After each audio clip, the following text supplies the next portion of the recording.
Some betrayals don't come with knives. They come with contracts, smiles, and a kiss before breakfast. I was 35, an architect who spent more time designing buildings than figuring out people. I thought if you built something strong, love, trust, a life together, it would hold, like steel, like stone. But it turns out, some of the most dangerous structures are the ones you don't see until they collapse. Her name was Sienna. For 7 years, I thought she was my partner in everything. We built a life, a company, a future. Then one day she handed me a prenup, and I started noticing the cracks. What followed wasn't rage. It wasn't revenge. It was silence, strategy, and truth. Because sometimes the most powerful thing you can say is no longer believing the lie. I used to believe that loyalty could outlast time, that if you stood by someone long enough, weathered enough storms together, you'd earn something sacred. 7 years with Sienna taught me otherwise. We met in a conference hall, the kind where dreams get pitched and egos inflate like helium balloons. I was the closing speaker that day, an architect barely known beyond city limits, speaking about sustainable urban design and community-integrated living. She approached me after the panel, confident, sharp, gorgeous in a way that wasn't just visual, it was strategic. Her questions were specific, targeted. "You think structure can fix broken neighborhoods?" she asked. I answered with something clever, "I'm sure." But what I remember most was how her eyes locked onto mine, like she was already seeing 10 steps ahead. It didn't take long before she became part of everything: my life, my work, my routines. Sienna didn't just support me, she elevated me. She knew how to pitch my ideas better than I did. She cleaned up my rough edges for investors, shaped my voice in interviews, and made connections in places I couldn't even pronounce. We grew together. At least, that's what I told myself. Looking back, I should have paid more attention to the precision in her compliments, the way she never let a moment go unleveraged. But when you're climbing and someone's pushing you higher, you don't stop to check if they're building a ladder or a trap. By year 3, we were living in a minimalist apartment overlooking the river, a blend of steel and glass that reflected exactly who we were. Transparent from the outside, but cold to the touch. My firm had finally landed public contracts, and her PR work had expanded into the nonprofit sector. We were a power couple, or so the press releases said. Then came the ring, or rather, the idea of the ring.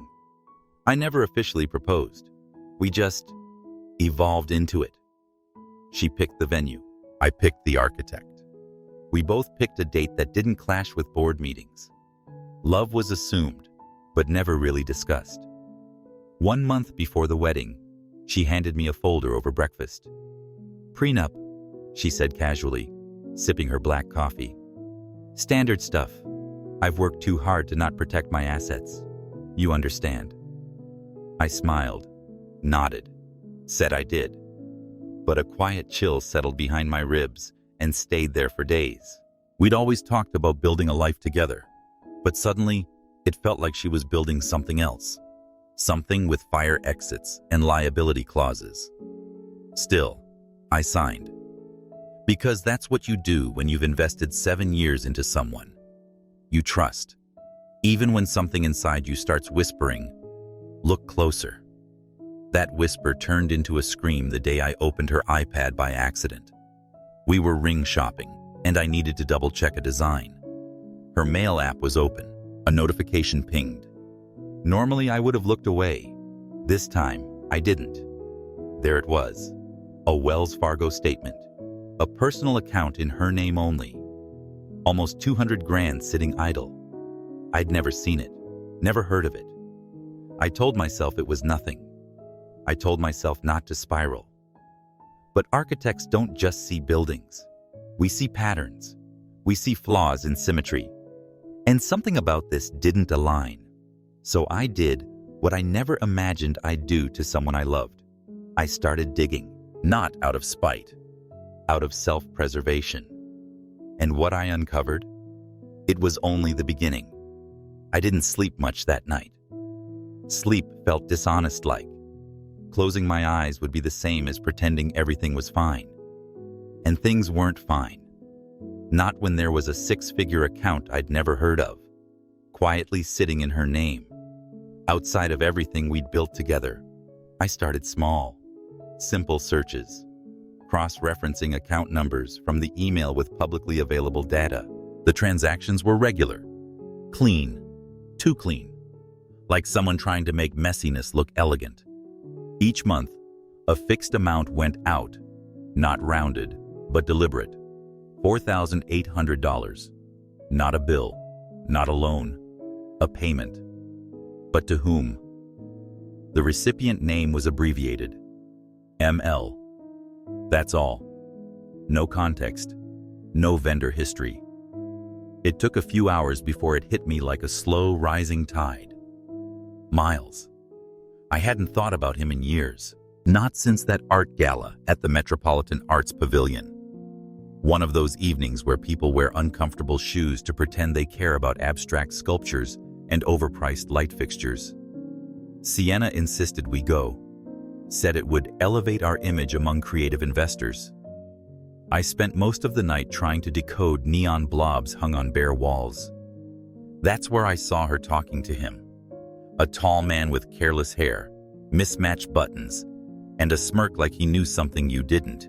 I didn't catch the name then, but I remembered the way she laughed too long, too freely. When I asked her about him afterward, she waved it off. An artist I used to know, eccentric but harmless. Harmless, right. Now, here I was, connecting dots between her forgotten artist and a 5-figure monthly transaction. I checked the gallery's website. Buried in their past event listings, Miles Lawton, experimental revivalist. One image caught my breath, the two of them in a crowd, her hand resting on his chest. I never saw it before. Maybe because I never looked. I knew better than to confront her. Not yet, not without proof. Architects don't demolish without studying the load-bearing walls. You plan, you document, you brace for the collapse. So I kept digging. I pulled archived business records, scraped through old emails, synced timestamps, matched signatures, and slowly, the outlines of something bigger began to form. This wasn't just a fling. This was a network, a structure. And Sienna?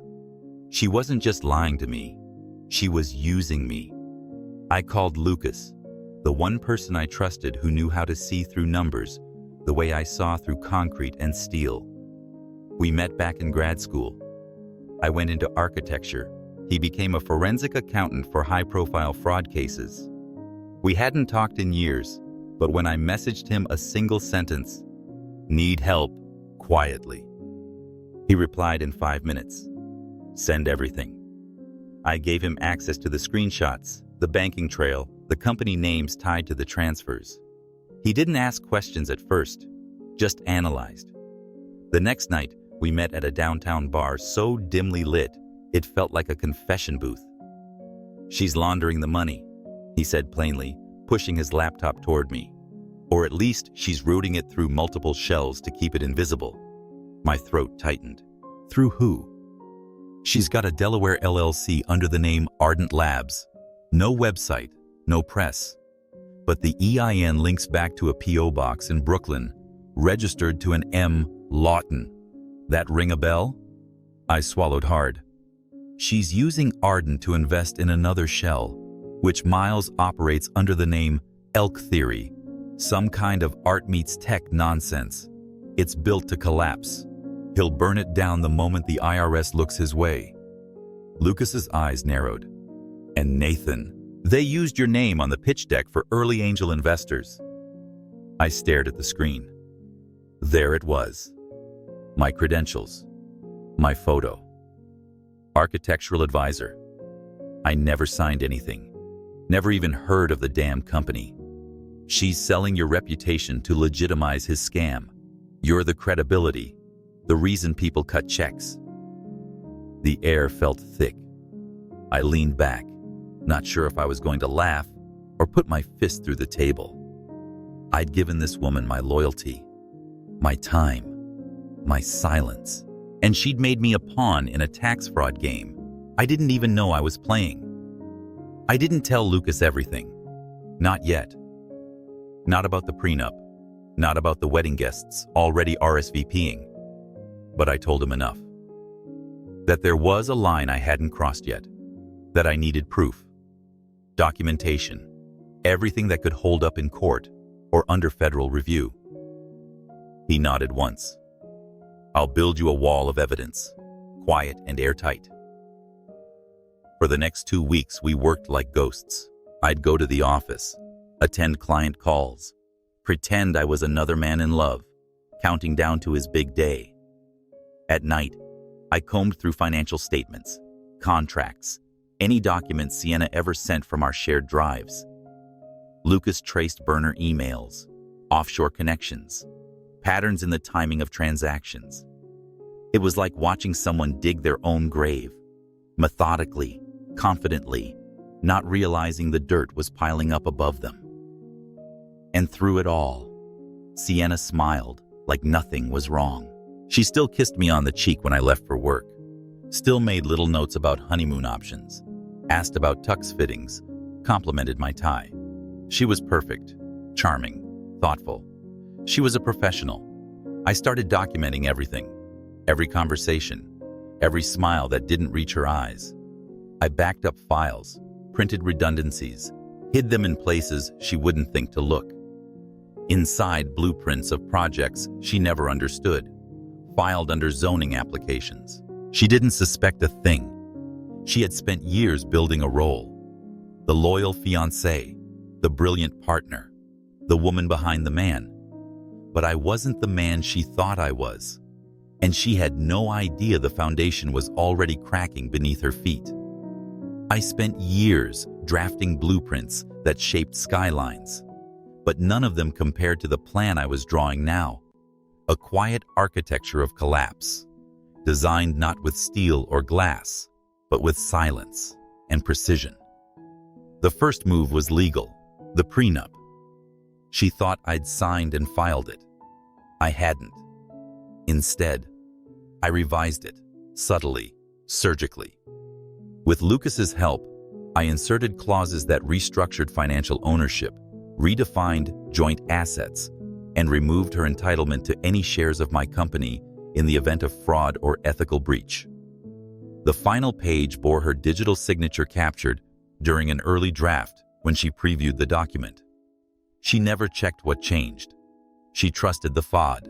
That's the thing about architects. We hide our work behind beauty. Next came the finances. Our joint account wasn't massive, just household expenses, ring payments, the venue deposit. I froze it, quietly. I rerouted every automatic payment and changed passwords on shared services. No email alerts, no bouncing transactions, just silence.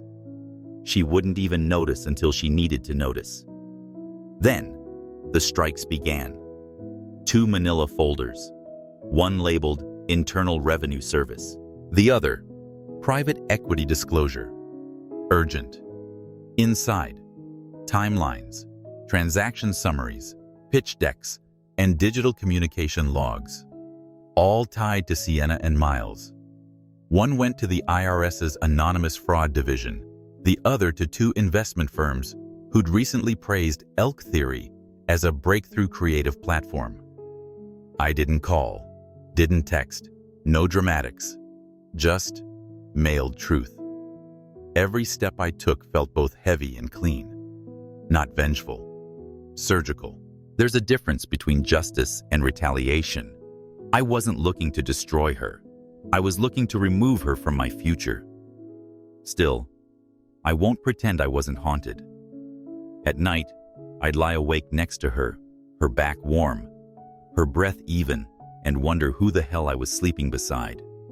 The same woman who once stayed up 3 nights editing my TEDx talk, who cried when my father died, or had that always been part of the act? One morning, she handed me a menu for the caterer. Her eyes sparkled, lips curved like we were 16 and planning prom.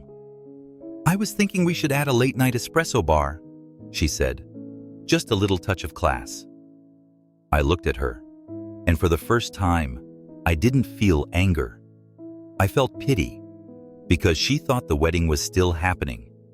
She didn't know the walls were already closing in, that everything she thought she controlled was slipping through her manicured fingers, that the man sitting across from her wasn't choosing flowers anymore, he was choosing truth.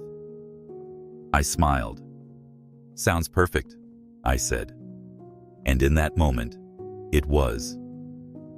3 months later, New York had shed its autumn gold for winter's steel.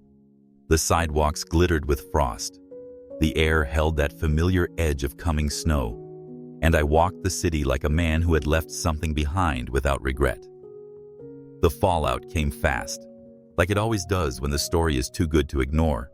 A week after the engagement party, Ardent Labs and Elk Theory were both frozen under preliminary fraud investigations. The IRS confirmed that multiple shell companies had been linked to evasive practices, laundered money disguised as creative investments, with falsified advisory affiliations. My name, once attached to those companies, had already been removed. I made sure of that. Sienna was subpoenaed. So was Miles.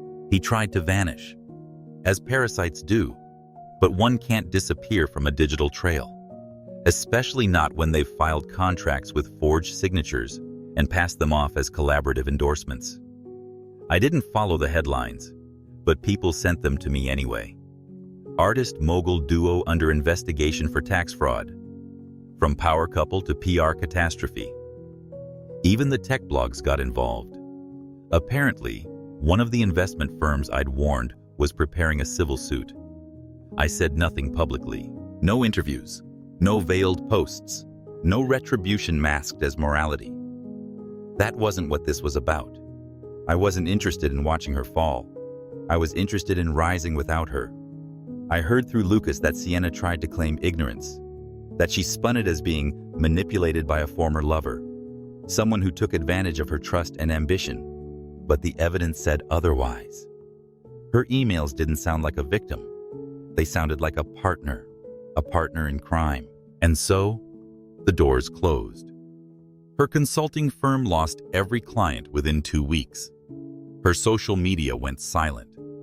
A joint statement from her former investors confirmed they would pursue restitution for all damages caused by fraudulent misrepresentation. As for Miles, he pled out. Fined, barred from conducting business in any financial capacity for the next 10 years. He avoided jail, but not disgrace. Meanwhile, I kept building. My firm thrived. Clients stayed. Some even respected me more for how I'd protected my work, my ethics, my name. One client told me, "Most people either explode or disappear. You rebuilt. That says something." I didn't respond. I just nodded. Because I wasn't trying to say something.